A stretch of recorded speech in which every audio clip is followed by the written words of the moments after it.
السلام علیکم ورحمۃ اللہ وبرکاتہ۔ میرے پیارے بھائیوں اور دوستوں، اس ویڈیو میں آپ لوگوں کو حضرت مصعب بن عمیر رضی اللہ عنہ کی شہادت کا واقعہ بیان کریں گے۔ حضرت مصعب بن عمیر رضی اللہ تعالیٰ عنہ اسلام لانے سے پہلے بڑے ناز کے پلے ہوئے اور مالدار لڑکوں میں تھے۔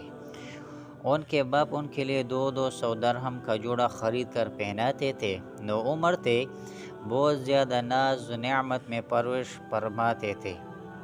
اسلام کے شروع ہی زمانے میں گھر والوں سے چھپ کر مسلمان ہو گئے اور اسی حالت میں رہتے۔ کسی نے ان کے گھر والوں کو خبر دی، انہوں نے ان کو باندھ کر قید کر دیا۔ کچھ روز اسی حالت میں گزرے اور جب موقع ملا تو چھپ کر بھاگ گئے، اور جو لوگ حبشہ کی ہجرت کر رہے تھے ان کے ساتھ ہجرت کر کے چلے گئے۔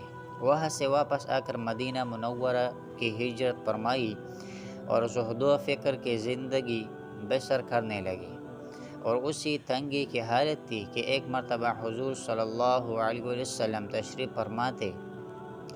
حضرت مصعب رضی اللہ تعالیٰ عنہ سامنے سے گزرے۔ ان کے پاس صرف ایک چادر تھی جو کئی جگہ سے پٹی ہوئی تھی، اور ایک جگہ بجائے کپڑے کے چمڑے کا بون لگا ہوا تھا۔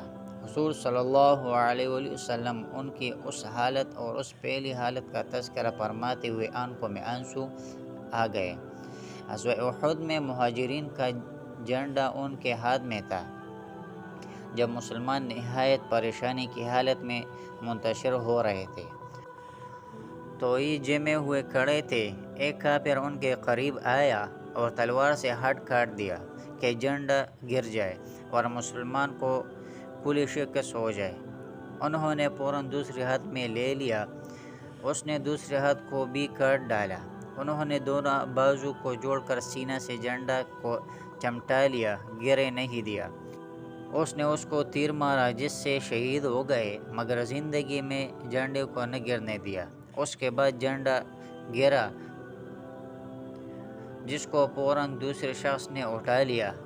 جب ان کو دفن کرنے کی نوبت آئی تو صرف ایک چادر ان کے پاس تھی جو پورے بدن پر نہیں آتی تھی۔ اگر سر کی طرف سے ڈھانکا جاتا تو پاؤں کھل جاتے، اور پاؤں کی طرف کی جاتی تو سر کھل جاتے۔ حضور صلی اللہ علیہ وسلم نے ارشاد فرمایا کہ چادر کو سر کی جانب کر دیا جائے اور پاؤں پر اخضر کے پتے ڈال دیا جائے۔